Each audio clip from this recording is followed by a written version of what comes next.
यान्ति ब्रह्म सनातनं नायं लोकोऽस्त्ययज्ञस्य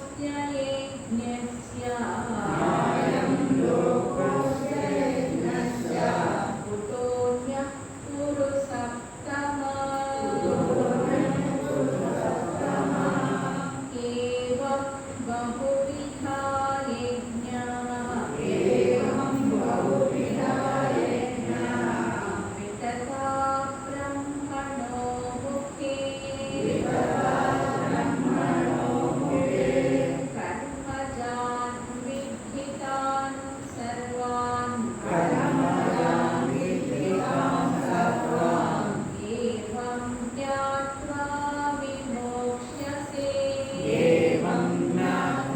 विमोक्ष्यसे श्रेयान् द्रव्यमयाद्यज्ञात्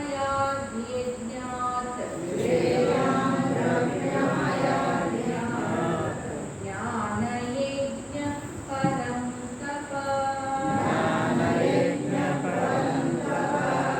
सर्वं कर्माखिलं पार्थ ज्ञाने परिसमाप्यते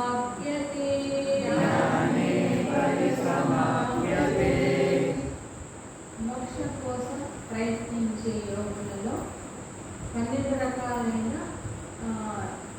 యోగ సాధనలు అనేవి ఆచరిస్తూ ఉంటారు. వాటి గురించి ఇంతవరకు ఇక్కడ చెప్పడం జరిగింది.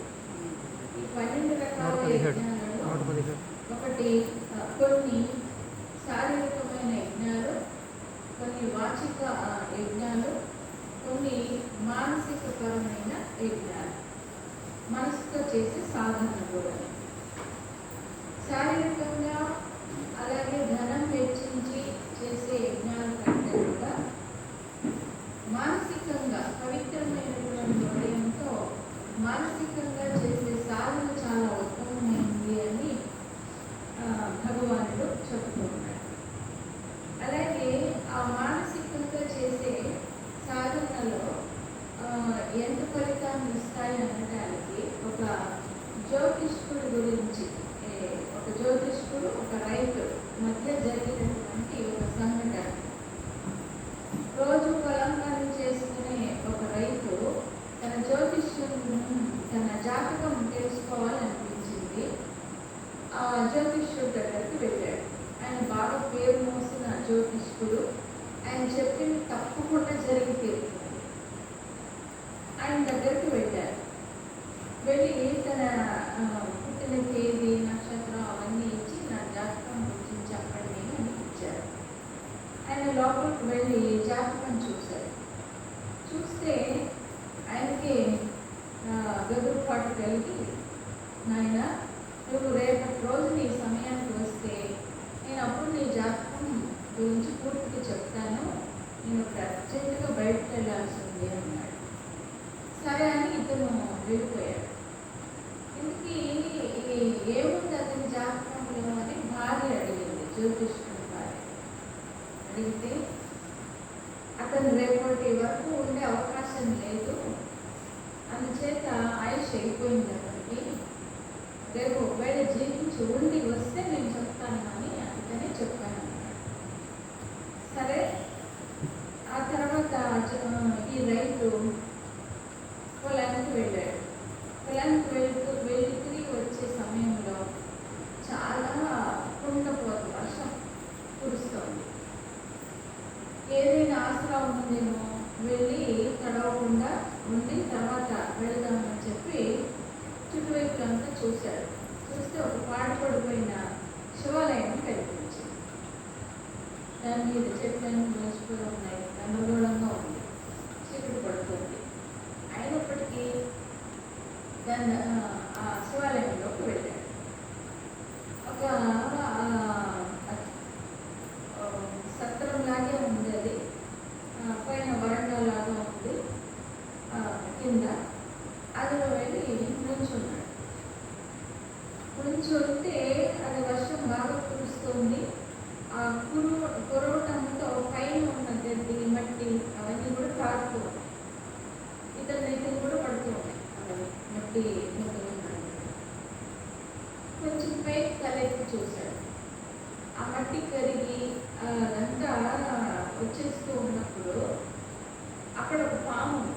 చేసేవాడు. ఆ పాము ఇతన్ని కాటు వేయడానికి సిద్ధంగా ఉందేమో అన్నట్టుగా ఇట్లా తల ఎత్తుకొని నుంచోండి కింద పడడానికి రెడీ. కొంచెం అతను తలెత్తి చూడకపోతే నెత్తిన బడి ఖర్చేదేమో, కాటు వేసేదేమో. అది అమ్మయ్య తప్పించుకున్నాను అనుకున్నాడు. అది ఆ తర్వాత కింద పడి వెళ్ళిపోయి తప్పించుకొని ఇతనేమో బయటకు వచ్చాడు. బయటకు వచ్చిన మరుక్షణమే మొత్తం పైకప్పు రాతి బండలతో సహా ఒక్క ఉదుటిన కూలిపోయి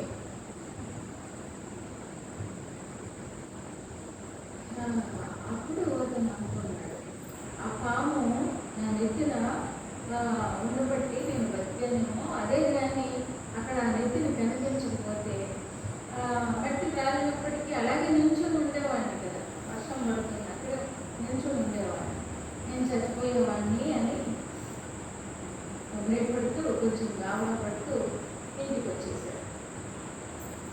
అయితే అక్కడ ఏం జరిగిందంటే ఆ రోజు రాత్రి ఆలోచించాడు, ఆలయం అంతా శిథిలం అయిపోయింది, ఈ ఆలయాన్ని పునరుద్ధరిస్తే బాగుంటుంది, పునరుద్ధరించడానికి కావాల్సిన ధనం నా దగ్గర ఉంటే ఎంత బాగుంటుంది అని ఆ రాత్రంతా ఆలోచించుకున్నాడు.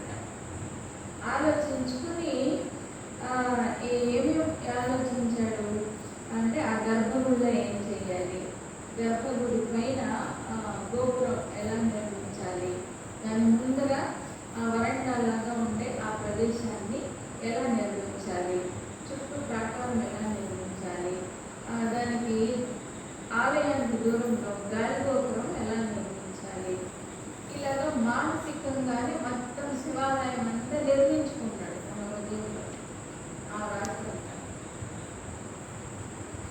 ఉదయం అయిన తర్వాత జ్యోతిష్కుడు ఉదయాన్నే రమ్మన్నాడు కదా, నా గురించి ఏం చూస్తున్నాడో ఆదుర్గంగా బయలుదేరి వెళ్ళాడు. వెళ్ళి జ్యోతిష్కుడికి నమస్కరించి, అయ్యా నిన్నటి రోజున మీకు నా జాతకం ఇచ్చి వెళ్ళాను, కొంచెం చెప్పండి అన్నాడు. ఆయనకు ఆశ్చర్యం అనిపించింది. ఇక్కడ ఈ పాటికి బతికి ఉండడానికి వీలు లేదు, నా జాతకంలో ఎలాంటి లోపము లేదు, ఎప్పుడు నేను చెప్పినటువంటి జ్యోతిష్యానికి తిరుగునీరు లేదు, అలాంటి పేరు ఉన్నమాట, ఏదో జరిగింది అనుకుని మళ్ళీ తిరిగేసి చూశాడట. అతనే ఇది నక్షత్రం అవన్నీ చూసి తిరిగేసి చూశాడు. చూస్తే అప్పుడు ఒక శివాలయం నిర్మించి కుంభాభిషేకం చేసినటువంటి ఆ పుణ్యం ఉంటే తప్ప ఇతను బ్రతికి బయటపడడానికి వీలు లేదు. ఇందుకు ఏం చేశావు నిన్నటి రోజున అని అడిగాడు. అడిగితే అప్పుడు జరిగిన విషయం చెప్పాడు. అయ్యా నాకు ఆ ఆలయం పరిస్థితి చూస్తే శివాలయం నిర్మించాలనిపించింది, రాత్రంతా నాకు నిద్ర లేదు, ఏమేమి కట్టాలి, ఎలా కట్టాలి, ఎలా సంపాదించాలి, ఇదే ఆలోచనలతో అంత పూర్తయిన తర్వాత దానికి మంత్రాలు చదివేటటువంటి పురోహితుల్ని ఎంతమంది పిలవాలి, వాళ్ళు చేస్తూ ఉన్నప్పుడు కుంభాభిషేకం అవన్నీ జరుగుతాయి కదా, ఆ సీన్లన్నీ కూడా ఆలోచించుకుంటూ కూర్చున్నానండి అన్న. అదన్నమాట కారణం అతను బతకడానికి. నిజానికి అతని జాతకంలో నిన్నటితో పూర్తి అయిపోయింది. అప్పుడు అన్నాడు, నీవు శివాలయం కట్టి కుంభాభిషేకం చేసినంత పుణ్యాన్ని సంపాదించావు, ఆ రాత్రంతా అదే ఆలోచనలతో ఉండడంతో అని ఆయన్ని ఆశీర్వదించి, నాకు కూడా నీ నుంచి చాలా నేర్చుకున్నాను నీ జాతకం చూసి అంటాడు. ఏమిటంటే మానసిక పూజకి ఇంత శక్తి ఉంటుందా. కాబట్టి అలా మానసికంగా ఎదిగినటువంటి ఆ జ్ఞానానికి శ్రేష్టత్వం ఉంది. మీరు ఎన్ని యజ్ఞాలు చేసినప్పటికీ, సాధనాలు చేసినప్పటికీ జ్ఞాన యజ్ఞం ఎక్కువ ఉంది. అంటే మనసులో మార్పు రావాలి, హృదయంలో మార్పు రావాలి, అనుభవంతో ఏదైనా తెలుసుకోవాలి, ఆచరించాలి.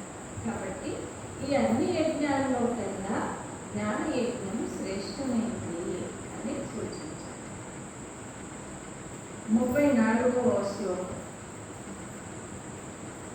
తద్విద్ధి ప్రణిపాతేన పరిప్రశ్నేన సేవయా ఉపదేశంతి తే జ్ఞానం జ్ఞానినస్తత్వదర్శినః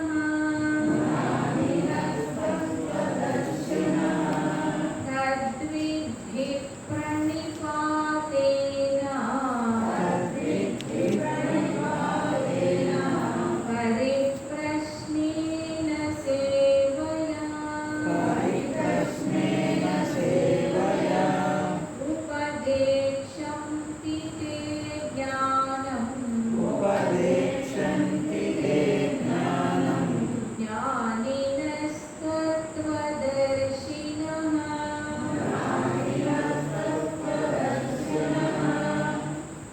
ఇది అన్ని యజ్ఞాల్లో కల్లా జ్ఞాన యజ్ఞం శ్రేష్టమైనది.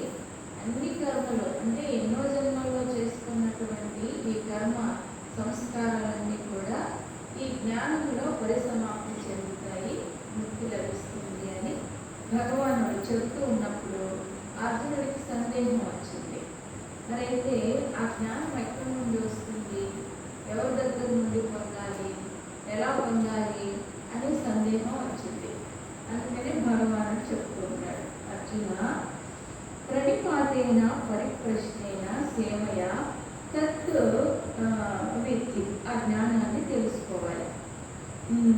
తత్వదర్శినః జ్ఞానినః, తత్వాన్ని దర్శించినటువంటి మహానుభావులు జ్ఞానినః, చక్కగా శాస్త్ర పాండిత్యం ఉన్నటువంటి వారు తే జ్ఞానం ఉపదేశంతి, నీకు ఆ జ్ఞానాన్ని బోధిస్తారు.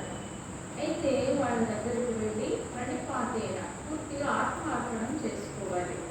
పరిప్రశ్నేన సేవయ, వారి దగ్గరకు వెళ్ళి చక్కగా నువ్వు సేవ చేయాలి. అవసరం అదును చూసి సమయం చూసి నీవు పరిప్రశ్నేన చక్కగా ప్రశ్నించాలి. వారు నీకు ఆ జ్ఞానాన్ని బోధిస్తారు. ఇక్కడ శిష్యుడి లక్షణాలు, గురువు లక్షణాలు రెండూ తెలియజేస్తున్నాడు భగవాన్. గురువు అయినటువంటి వాడు జ్ఞాని, తత్వదర్శి అయి ఉండాలి. జ్ఞాని అంటే శాస్త్ర జ్ఞానం చక్కగా తెలిసినటువంటి వారై ఉండాలి. అందులో ఉన్నటువంటి విషయాన్ని ఉన్నది ఉన్నట్లుగా మనకి అర్థమయ్యేలాగా, మన హృదయానికి హత్తుకునేలాగా ఆ జ్ఞానాన్ని చెప్పగలిగిన వారై ఉండాలి. అంతేకాకుండా తత్వదర్శిన, అది అనుభవంతో ఆ జ్ఞానాన్ని పొందిన వారై ఉండాలి. అనుభవం అంటే ఇప్పుడు నేను చెప్తూ ఉంటే దాన్ని ఏకాగ్రతతో విని అర్థం చేసుకోవటం, బుద్ధితో అర్థం చేసుకోవడం అవుతుంది. కానీ అది అనుభవ జ్ఞానం కాదుగా, ఓహో ఇదా విషయం అని అర్థం చేసుకుంటాం. కానీ అనుభవం లేదుగా. అనుభవం అనేది కావాలి అంటే మనకు మనముగా సాధన చేసి లోపల నుండి ఆ అనుభవాన్ని పొందగలగాలి. అది తత్వదర్శి అంటే వాస్తవాన్ని తెలుసుకోవటం. అలాంటి ఈ లక్షణాలు అంటే ఆ గురువు యొక్క అర్హతలు, ఆ లక్షణాలు ఉన్నటువంటి గురువును నీవు వెతుక్కుంటూ వెళ్ళాలి. ఈ రోజుల్లో అలాంటి మంచి గురువులు దొరుకుతారా అండి అని ప్రశ్నిస్తున్నారు.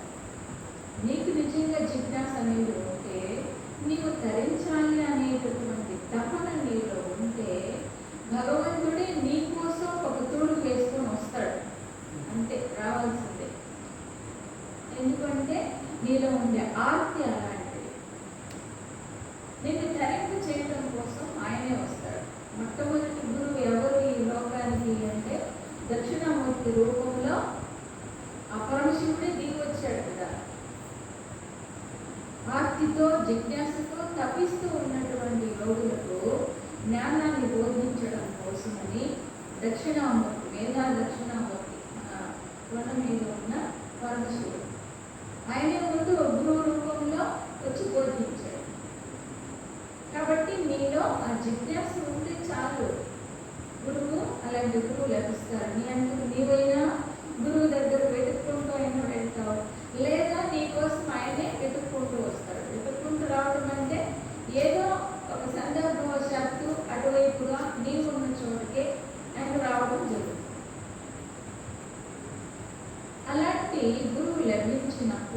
నీవు ప్రణిపాతేన సేవయా, నిన్ను నీవు ఆత్మార్పణ చేసుకో. నిన్ను నీవు ఆత్మార్పణ చేసుకోవడం అంటే నీవు గురువుకు అర్పణ చేసుకో. అర్పణ చేసుకోవటం అంటే ఇక నీ శరీరం మీద, నీ మనస్సు మీద, నీ మీద నీకు హక్కు ఉండదు, గురువుకే ఉంటుంది హక్కు. నువ్వేం చేయాలో, ఎక్కడికి వెళ్ళాలో, ఎలా ఉండాలో అనే విషయాన్ని నిర్ణయించేది గురువు. అది ఆత్మార్పణ అంటే. అలాంటి గురువుకు నీవు ఆత్మార్పణ చేసుకుని సేవయ, చక్కగా ఆయన్ని సేవించు అంటే ఆయన కాళ్ళు ఒక్కడము, లేకపోతే ఆయనకి పర్సనల్ పనులన్నీ చేసి పెట్టడం, ఇవి కాదు. సేవయ అంటే ఆయన చెప్పినటువంటి ఈ జ్ఞానాన్ని వంట పట్టించుకొని చెప్పినట్లుగా ఆచరించడం, అది నిజమైన సేవ. స్థూలమైన సేవ కూడా అవసరమే. సేవ చేసినప్పుడు నీలో అహంకారం అనేది అనగడానికి వీలు. గురువు ఉన్నప్పుడే మనలో అహంకారం అణుగుతుంది. కానీ గురువు లేకుండా నాకు నేనుగా శాస్త్రాలు అధ్యయనం చేస్తాను, నాకు నేనుగా ధరించే తెలివితేటలు నాకు ఉన్నాయి అనుకుంటే అది సాధ్యం కాదు. కైవల్యోపనిషత్తులో అశ్వలాయనుడు అనేటటువంటి ఋషి గురువు లేకుండానే అన్ని శాస్త్రాలని, అన్ని వేదాలని అధ్యయనం చేశాడు. అంత మేధస్సాయంలో ఉంది. ఎంతోమంది శిష్యులు ఆయన వద్ద ఉన్నారు. కానీ కొన్ని సంవత్సరాల పాటు అలా సాధన చేసి శిష్యులకి బోధ చేస్తూ ఉన్నప్పటికీ ఆయనకి తెలిసింది, నాలో ఏదో లోపం ఉంది, నాకు నిజంగా ఇంకా జ్ఞానం వంట పట్టలేదు అని ఆయనకి తెలిసింది. ఎలా తెలిసింది అంటే, ఎన్ని శాస్త్రాలు అధ్యయనం చేసినా, ఎంత చక్కగా శాస్త్రాలని విడమర్చి చెప్పగలిగినప్పటికీ ఇంకా లోపల ఏదో ఆవేదన ఉన్నది. అంటే మనలో ఇంకా అహం అనేది తొలగలేదు, అంటే ఆ సంసార బాంధవ్యాలు అనేవి తొలగలేదు అని అర్థం. ఇంకా నీకు ఏడుపు, బాధ ఇవన్నీ వస్తూ ఉన్నాయి అంటే నీలో అహం అనేది తొలగలేదు. అప్పుడు ఆయనకు అర్థమైంది, గురువు లేకుండా ఈ విద్య రాణించదు అని తెలుసుకున్నాడు. తెలుసుకుని తనకు తగినటువంటి గురువు ఎవరా అని అన్వేషిస్తూ వెళ్ళాడు. ఎక్కడికి వెళ్ళాడు? బ్రహ్మదేవుడు వద్దకు వెళ్ళాడు. బ్రహ్మదేవుడే ఆయనకు తగినటువంటి గురువు. వెళ్ళి ఆయన చక్కగా సేవించి ప్రశ్నించాడు. ప్రశ్నించినప్పుడు నాయన శ్రద్ధ, భక్తి, ధ్యాన, యోగాదవేది తెలుసుకోవాల్సింది, నా వద్ద అధ్యయనం చేయవలసిందంటూ ఏమీ లేదు. నీకు కావాల్సిందంతా శ్రద్ధ, భక్తి, ధ్యాన, యోగం. అవి అనుసరించలేదు. ఇంతవరకు చెబుతూ వస్తూ ఉన్నావు కానీ నీకు అనుసరించలేదు వాటిని. శ్రద్ధతో అంటే శ్రద్ధ, శాస్త్రాల మీద, గురువు మీద విశ్వాసం అనేది ఉండాలి, భక్తి అనేది ఉండాలి, ధ్యానం అనేది నిరంతరం అనుసరించాలి. అలా నీవు తెలుసుకో జ్ఞానాన్ని. శాస్త్రం అయితే నీకు నేను చెప్పనవసరం లేదు, అవన్నీ నీకు తెలుసు. నువ్వు చేయవలసిందంతా నీ అనుష్ఠానం, నీ పర్సనల్ సాధన నువ్వు చేయాలి. అది చేయలేదు, అందుకే నీకు ఆవేదన అనేది తగ్గటం లేదు. అందుచేత అలాంటి గురువు దగ్గరకు వెళ్ళి సేవించి ప్రశ్నించు. చక్కగా ఏమని ప్రశ్నించాలి? రాజకీయాల గురించి, లేకపోతే మార్కెట్ రేట్స్ ఎలా ఉన్నాయి, వీటి గురించి అడగవలసింది. పరిప్రశ్న అంటే అసలు నేనెవరు, ఎక్కడి నుండి వచ్చాను, ఈ వచ్చినటువంటి నేను దీంట్లో ఇలా సంసారంలో కూరుకుపోవడానికి కారణం ఏంటి? కూరుకుపోయానే అనుకో, దీంట్లో నుండి నేను ఎలా బయటపడాలి, ఏ విధంగా సాధనలు చేయాలి, ఇలాగా ప్రశ్నించాలి. గురువు దగ్గరకు వెళ్ళినప్పుడు ఈ జ్ఞానాన్ని గురించి దీంట్లో నుండి ఎలా బయటపడాలి అని ప్రశ్నించాలి. కానీ నాకు జబ్బులు ఎలా కలుగుతాయి, లేకపోతే మా అమ్మాయికి ఎప్పుడు పెళ్ళి అవుతుంది, నా సమస్యలు ఎలా తీరుతాయి,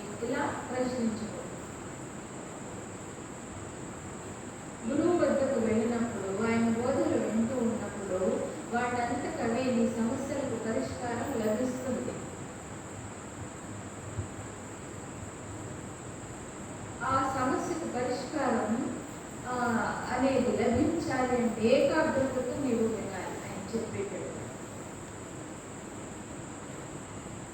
విని నీవు చక్కగా ఆ జ్ఞానాన్ని వారి వద్ద నుండి తెలుసుకోవాలి. ఎక్కడ తెలుసుకోవాలి, ఎక్కడ లభిస్తుంది జ్ఞానం అంటే జ్ఞానినః తత్వదర్శి. జ్ఞాని తత్వదర్శి అంటే వాస్తవాన్ని దర్శించినటువంటి ఆ గురువు వద్దనే ఈ జ్ఞానం ఉంటుంది. ఎందుకంటే ఆయన ఏది చేసినా అనుభవంతోనే చేస్తూ ఉంటాడు. ఏదో బైబిల్ మాటలో చెప్పడం కాదు, అనుభవించి చెప్తూ ఉంటాడు. అలాంటి ఆ గురువు వద్దకు వెళ్ళి ప్రశ్నించి తెలుసుకోవాలి. మన వేదన ఏం చెబుతుంది? ఆచార్యవాన్ పురుషో వేద ఉంటుంది. ఆచార్యుడు అంటే గురువు ఉన్నటువంటి వాడే పరమ పురుషుడిని తెలుసుకోగలుగుతాడు. ఎందుకంటే గురువు సన్నిధిలో ఉండి మనం సేవ చేస్తూ ఆయన చెప్పే వింటూ ఉన్నప్పుడు మనలో ఉండేటటువంటి లోపాలని ఎత్తి చూపించగలుగుతాడు గురువు. నీ లోపం ఇది, ఈ దోషాన్ని నీవు ఇలా తీసేసుకోవాలని తెలియజెప్తూ ఉంటాడు. గురువు అనేది లేకపోతే నన్ను మించిన వాడు లేదు, నేనేం గొప్ప అన్న అహం మనకి తెలియకుండానే పెరిగిపోతూ ఉంటాడు. ఈ అహం ఉన్నంత వరకు జ్ఞానం వంటబడుతుంది. అందుకనే గురువు కావాలి. ఆచార్య ఉపాసన అనేది చాలా ముఖ్యమని ఈ శ్లోకం మనకు తెలియజేస్తుంది. సముద్రపు నీటిని సరాసరిగా తాకితే దాహం తీరుతుందా? దాన్ని ఫిల్టర్ చేసి అప్పుడు తాగినప్పుడు దాహం అనేది తీరుతుంది. అదే ప్రకారంగా శాస్త్రాలని నాంతకు నేను అధ్యయనం చేయగలను, నాంతకు నేను మోక్షాన్ని పొందగలను అనుకుంటే అది సాధ్యం కాదు. నాంతకు నేను పొందగలను అనేది పెద్ద అహంకారం. అది కొండ ముదురు ఊసలు వెళ్ళే అయినట్లుగా ముదిరిపోతుంది మనకు తెలియకుండా. అందుకే గురువు ఉన్నటువంటి వాడే పరమ పురుషుడిని తెలుసుకోగలుగుతాడు అని తెలియజేస్తుంది. తర్వాత శ్లోకం ఏ జ్ఞాత్వా న పునర్మోహం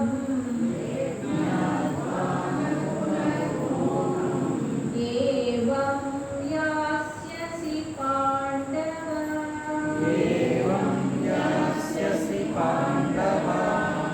ఏన భూతాన్యశేషేణ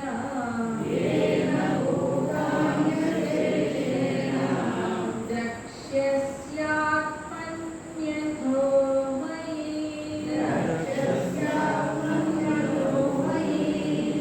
ఏ జ్ఞాత్వా న పునర్మోహం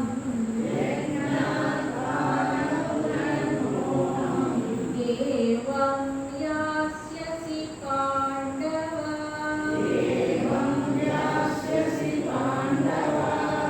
ఏన భూతాన్యశేషేణ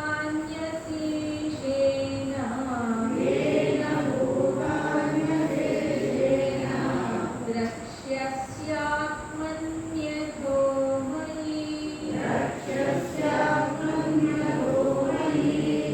పాండవ, అర్జున, ఎత్ జ్ఞాత్వా దీనిని తెలుసుకున్న తర్వాత పునః ఏవో మోహం న యాస్యసి మళ్ళీ ఈ విధంగా భ్రాంతిని పొందకుండా ఉంటావో ఏన అశేషేణ భూతాన్ని ఆత్మని దేని వలన ఈ అశేషమైనటువంటి జీవరాశులన్నింటినీ కూడా ఆత్మని నీలో చూస్తావో తథా అలాగే మయి ద్రక్ష్యసి నాలో కూడా చూస్తావు. అది జ్ఞానాన్ని తెలుసుకో. అంటే ఏ జ్ఞానాన్ని పొందిన తర్వాత తిరిగి మళ్ళీ ఈ బాధలు ఈ వ్యామోహాలలో పడకుండా ఉంటావో, దేనిని తెలుసుకున్న తర్వాత ఈ జీవరాశులన్నింటినీ కూడా నీలో చూస్తావో, ఆ తర్వాత నాలో కూడా చూస్తావో, అది జ్ఞానం అని తెలుసుకో. అంటే ఏది తెలుసుకుంటే ఇక మళ్ళీ మనకి భయాలు కానీ వ్యామోహం కానీ, బాధలు కానీ, ఏడుపు కానీ ఇవేవి కూడా ఉండకుండా ఉంటాయో అది జ్ఞానం. దేన్ని తెలుసుకుంటే ఇవి ఉండవో దాని గురించి చెప్పుకున్నాను. దేనిని తెలుసుకుంటే అంటే ఆ పరమాత్మను తెలుసుకున్నప్పుడు మాత్రమే మనకి బాధలు, భయాలు, దుఃఖాలు అనేవి ఉండవు. ఇప్పుడు అర్జునుడికి వ్యామోహం వచ్చింది, బాధ, భయము అన్నీ ఆవహించేశాయి ఆయన. ఎందుకని అంటే తన వాళ్ళు అనేటటువంటి వ్యామోహం, వాళ్ళందరూ నా చేతిలో చనిపోతారు అనేటటువంటి బాధ. ఆ తర్వాత ఆ బాధ నుండి వచ్చే భయం, అంటే ఈ పుణ్యాత్ముడు వీళ్ళందరినీ చంపితే నాకు పాపమే వస్తుంది కదా అన్న భయం. ఇవన్నీ కూడా ఎవరిని తెలుసుకుంటే ఇవన్నీ కూడా నశించిపోతాయో అది అసలైన జ్ఞానం తెలుసుకోవాలి. ఎవరిని తెలుసుకుంటే నీ లోపల ఉన్నటువంటి ఆ పరమాత్మను తెలుసుకున్నప్పుడు, అనుభవంతో తెలుసుకున్నప్పుడు ఇవేవి కూడా నిన్ను బాధించవు, భయపెట్టవు. పైగా ఈ జీవరాశులన్నింటినీ కూడా నీలో చూస్తావు. నీలో చూస్తావు అంటే ఇవన్నీ నా స్వరూపాలే అని నీవు తెలుసుకుంటావు. నా నుండి వచ్చినవి తెలుసుకుంటావు. ఆ తర్వాత నన్ను ఆ జీవరాశులన్నింటిలో చూస్తావు. ఇది జ్ఞానం అంటే. జ్ఞానం అంటే దాని గురించి, దీని గురించి, లోకంలో ఉన్న వ్యవహారాలు అన్నింటి గురించి ఒకటి పురాణంలాగా చెప్తూ ఉంటారు. అబ్బో ఎంత మేధస్సో అని పైగా పక్కన ఉన్నవాడు పోగొడుతూ ఉంటారు. అది కాదు జ్ఞానం, అది కాదు మేధస్సు, ఇది జ్ఞానం. ఈ జ్ఞానాన్ని ఒకవేళ లౌకికమైనటువంటి విషయాలన్నింటి గురించి చెప్పగలిగేటటువంటి వ్యక్తి ఎప్పుడైనా భయపడకుండా ఉంటాడా? ఎప్పుడైనా బాధపడకుండా ఉంటాడా? అవేం కనిపించుంటాయి. ఇదో దీని గురించి తెలుసుకున్నట్లయితే, ఈ ఆత్మ, నీలో ఉన్న ఆత్మస్వరూపాన్ని గురించి తెలుసుకున్నట్లయితే అప్పుడు ఈ బాధలు, భయాలు, వ్యామోహాలు, ఈ చింతలు వీటన్నిటి నుండి బయటపడతాం. ఇదంతా నా స్వరూపమే అని తెలుసుకుంటాం.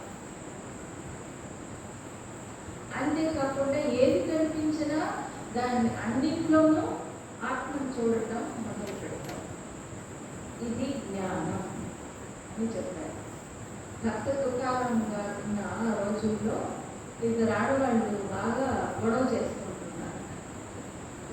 అంటే తోడుకోవడం, గొడవ చేసుకుంటూ ఆ తర్వాత పనిలో నిమగ్నమయ్యారు. ఏమిటా పని అంటే పేడ పిడకలు చేయటం. ఎవరు పిడకలు వాళ్ళు చేసుకుంటున్నారు, పక్కపక్కనే వేస్తున్నారు. పక్కపక్కన వేస్తూ ఉంటే అవి ఎండిపోయేటప్పటికి కలిసిపోయి ఉన్నాయి. ఎవరికేవో తెలియక ఇవి నావి అని గొడవ చేసుకుంటున్నారు. మరి నావే ఎక్కువ, నువ్వు తక్కువ చేస్తావు, ఇలా గొడవ చేసుకుంటుంటే ఆ దారిని పాడుకుంటూ వెళ్తున్నారు. కష్టపడ్డారు. వెళ్ళి ఆయనతో మొరపెట్టుకున్నారు.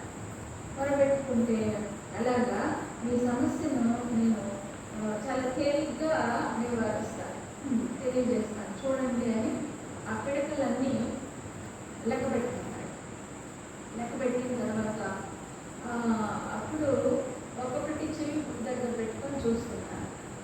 చూస్తూ ఉంటే ఒకటేమో ఒక్కొక్కటి ఎలాంటి శబ్దం రావట్లేదు, ఒక్కొక్కటి మాత్రం శబ్దం వస్తుంది. విఠల విఠల విఠల అని శబ్దం కొన్ని పిడకల్లో వస్తుంది. ఆ పిడకలన్నీ వేరు చేశాడు. ఉట్టి పిడకలన్నీ పిడకలన్నీ వేరు చేశాడు. చేసి అమ్మ వీళ్ళు ఎవరు భగవన్నామం చేసుకుంటూ పిడకలంటారో చెప్పండి నేను అని ఒక ఆవిడ ముందుకు వచ్చింది. వచ్చేటప్పుడుగా అయితే ఈ పిడకలన్నీ నీవి, ఈ పిడకలన్నీ ఆవిడ పెట్టానన్నారు. అదేంటి అదేలా చెప్పగలుగుతారు అని అంటే ఆయనకు వినిపించాయి, కానీ మిగతా వాడికి వినిపించాక పిడకలు చెవి దగ్గర పెట్టుకున్నప్పుడు వినిపింప చేశాడు. చూడు కావాలంటే పెట్టలా అని ఆ పిడకలో ఉంటే శబ్దం వస్తుంది చూడు అని ఇద్దరికి పెట్టి చూపించాడు.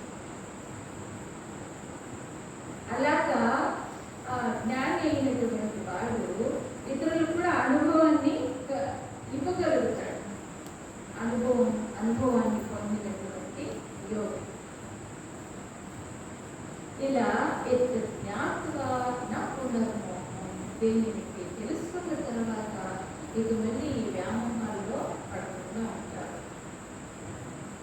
భక్త తుకారాంకి సాక్షాత్తుగా స్వర్గం నుండి విమానం వచ్చింది, పుష్పక విమానం. ఇది కలియుగంలో జరిగింది.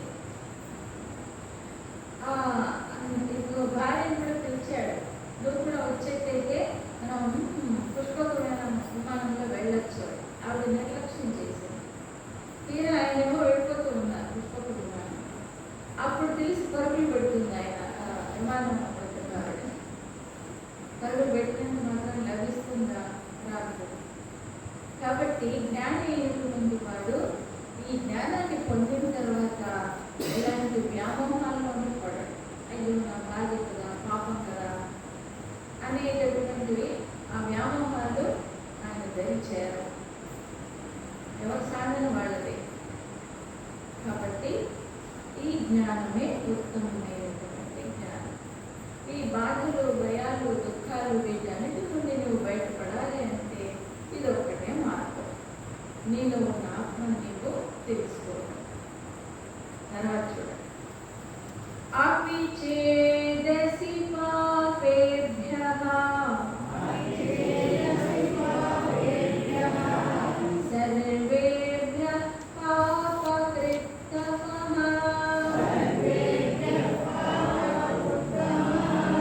సర్వం జ్ఞానప్లవేనైవ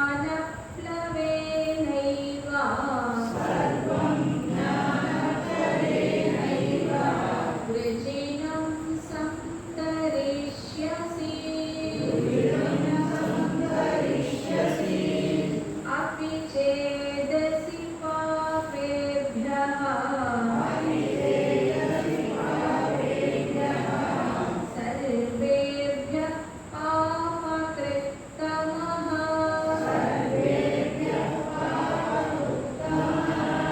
సర్వం జ్ఞానప్లవేనైవ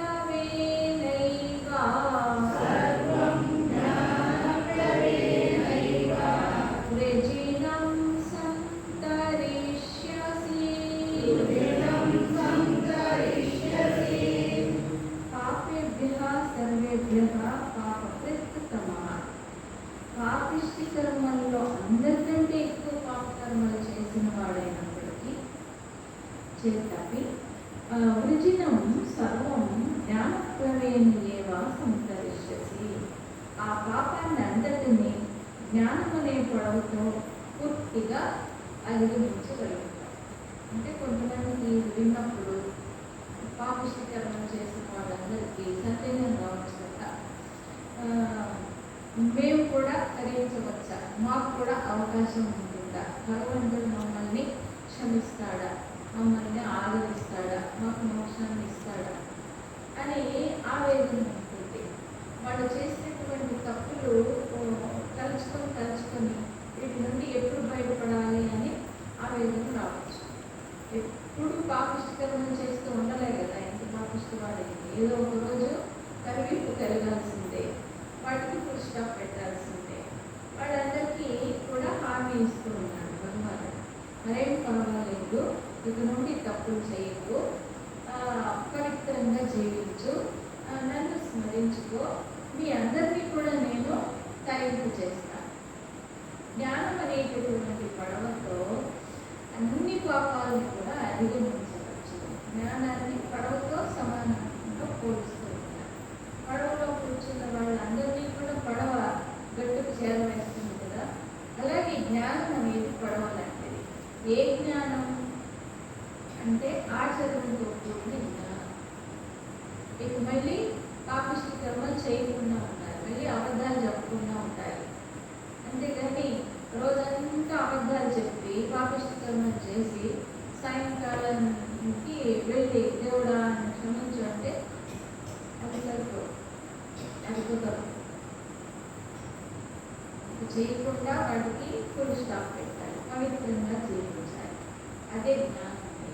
ఆ జ్ఞానంలో నిలబడినటువంటి వారు అందరినీ కూడా నేను తరింపు చేస్తాను అని ఇక్కడ హామీ ఇస్తున్నాడు. ఎంత గొప్ప హామీ చూడాలి. అలాంటి వాళ్ళు వాళ్ళందరూ కూడా తరించవచ్చు, నన్ను చేరుకోవచ్చు అంటున్నాడు. తర్వాత యథైధాంసి సమిద్ధోగ్నిః భస్మసాత్ కురుతే అర్జున జ్ఞానాగ్నిః సర్వకర్మాణి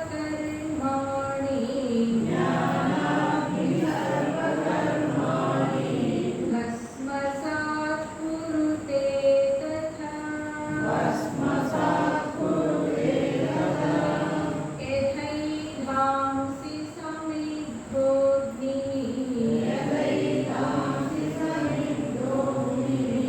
భస్మసాత్ కురుతే అర్జున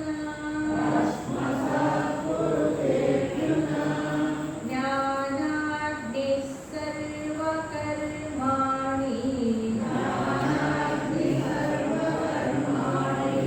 భస్మసాత్ కురుతే తథా. అర్జున, యథా సమిద్ధః అగ్నిః ఏధాంసి భస్మసాత్ కురుతే, ఏ ప్రకారంగా బాగా ప్రజ్వలితో ఉన్నటువంటి అగ్ని అన్ని కట్టెలని కూడా ముసిరేసి చేసేస్తుందో తథా అదే ప్రకారంగా జ్ఞాన అగ్ని, జ్ఞానం అనేటటువంటి అగ్ని సర్వకర్మాన్ని భస్మసాత్, మన అన్ని కర్మల్ని కూడా భస్మం చేసేస్తుంది. యథా సమిద్ధః అగ్ని అంటే బాగా ప్రజ్వలితో ఉన్నటువంటి అగ్ని, ఏదో సామాన్యంగా మామూలుగా వెలుగుతూ ఉన్న అగ్ని కాకుండా బాగా ప్రజ్వలితో ఉన్నటువంటి అగ్నిలో ఎలాంటి చెదారం కట్టెలు వేసినప్పటికీ కొంచెం కూడా మిగలకుండా నుసినుసి చేసేస్తుంది. కొద్దిగా ఉండే అగ్ని చివరి ముక్కలన్నీ కూడా మిగిలిపోతూ ఉంటాయి. అలాంటి అగ్ని కాకుండా బాగా ప్రజ్వలితో ఉన్నటువంటి అగ్ని ఇలా వేసినటువంటి అన్నింటినీ కూడా కొంచెం కూడా నామరూపాలు లేకుండా పూర్తిగా బూడిద చేసేస్తుంది.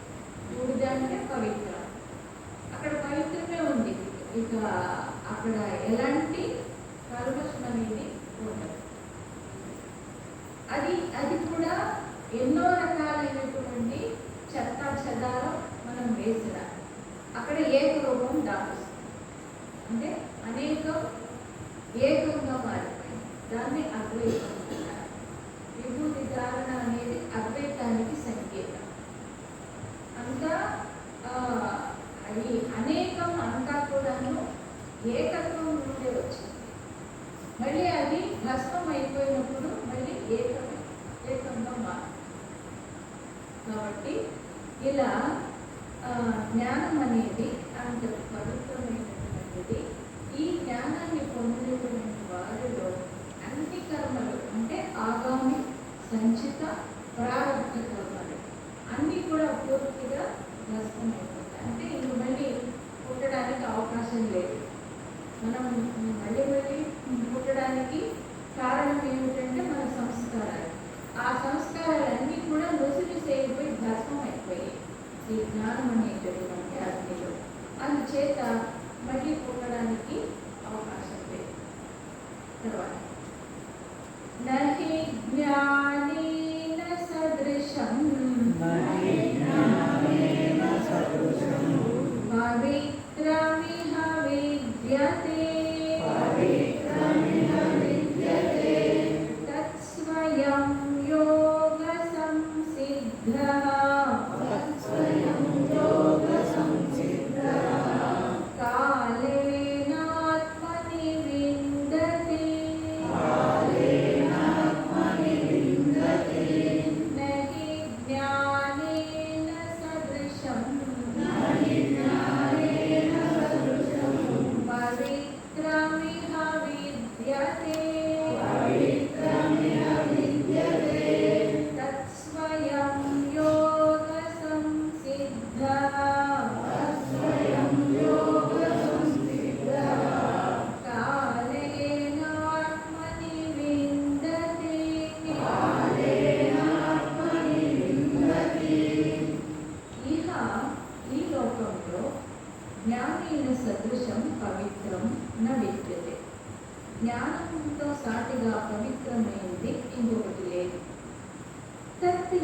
సంసిద్ధ, అలాంటి జ్ఞానాన్ని యోగంలో సిద్ధుడైనటువంటి వాడు కాలేన స్వయం ఆత్మని వెళ్తుంది, కాలక్రమేణా స్వయంగా తనలో తానే పొందుతాడు.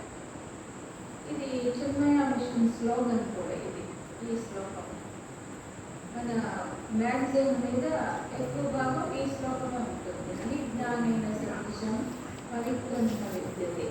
జ్ఞానంలాగా మనల్ని పవిత్రం చేసేది ఇంకొకటి లేదు. ఆ జ్ఞానం అనేది అంత పవిత్రమైంది. ఇప్పుడు స్థూలమైన వాటిని పవిత్రం చేసేవి 4 రకాలుగా ఉంటాయి. 1 నీరు, 2 గాలి, 3 సూర్యరశ్మి, 4 వాయువు, అగ్ని 4. ఇలా స్థూలమైనవి ఏవైనా సరే అపవిత్రమైనప్పుడు శుద్ధి చేయడానికి ప్రధానంగా మనం నీటిని ఉపయోగిస్తాం. రెండోది, ఇప్పుడు ఎక్కడైనా కొన్ని జీవరాశులు చచ్చిపోతూ ఉంటాయి. ఆ చచ్చిపోతూ ఉన్న జీవరాశులు అలా గాలి వీచి వీచి వీచి వాటిలో ఉండే దుర్వాసన అనేది అలా పోతుంది. మూడోది సూర్యరశ్మి. సూర్యరశ్మి దాని మీద ప్రసరించడం వల్ల అది ఎండిపోవడం వలన ఆ దుర్వాసనలు వచ్చి అదంతా కూడా పోతుంది. 4వది అగ్ని. అగ్నిలో వేసిన అన్నింటినీ కూడా పవిత్రం చేస్తాం. కొన్నిటిని లోహాలు ఇలాంటి వాటినన్నింటినీ కూడా అగ్నిలో వేసి శుద్ధి చేస్తూ ఉంటారు. కానీ మన హృదయం శుద్ధి కావాలంటే కేవలం అలాగే అపవిత్రమైనటువంటి భావాలు, చేసినటువంటి ఆలోచనలు, పలికినటువంటి ఆ మాటలు, అపవిత్రమైన మాటలు, ఆ దోషం తొలగాలి అంటే భగవన్నామస్మరణ. భగవన్నామ అంటే ఎప్పుడైతే మన లోపాన్ని, మన దోషాన్ని తెలుసుకున్నామో, తెలుసుకున్న వెంటనే ఈ పవిత్రమైన భగవన్నామాన్ని ఉచ్చరించినప్పుడు ఆ దోషం తొలగిపోతుంది. అంతవరకే. కానీ మళ్ళీ చేస్తూనే ఉంటాడు కదా తప్పులు. అవన్నీ కూడా తొలగాలి అంటే, ఆ హృదయం శుద్ధి కావాలి అంటే జ్ఞానాన్ని పొందడం ఒకటే మార్గం. ఏ జ్ఞానం అంటే మన లోపలే ఉంది. ఆ జ్ఞానం ఉన్నదే, అది సిద్ధించే ఉంది. అదేదో ఒక్కొక్కడు లేకుండా బయట నుండి తెచ్చుకొని లోపలికి కూరుకునేది ఏం కాదు. లోపల ఉన్న దాన్ని మనం తెలుసుకోవటమే. మర్చిపోయి ఉన్నాం. ఆ మర్చిపోయిన దాన్ని జ్ఞాపకం చేసుకోవటం. ఆ జ్ఞాపకం చేసుకోవటానికి ఇక్కడ మనకు చెప్పినటువంటి సాధన మార్గాలన్నీ కూడా.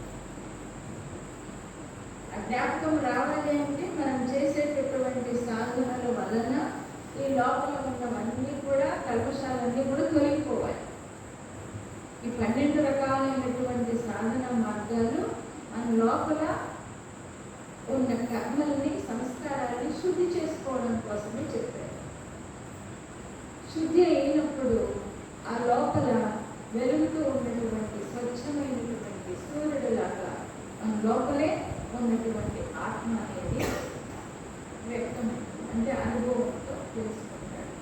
ఇక ఆ స్మృతిలోనే ఉండగలుగుతాడు. అది ఒక్కటే మనల్ని పునీతం చేస్తుంది. మళ్ళీ జన్మలు లేకుండా చేస్తుంది. కాబట్టి నహి జ్ఞానైన సదృశం పవిత్రం విద్యతే. జ్ఞానంలాగా పవిత్రం చేసేది, ఇటు బయట ప్రపంచాన్ని, ఇటు లోపల ఉన్నటువంటి మన ప్రపంచాన్ని కూడా శుద్ధి చేసేది ఒక జ్ఞానం. ఈ జ్ఞానం ఆత్మజ్ఞానం.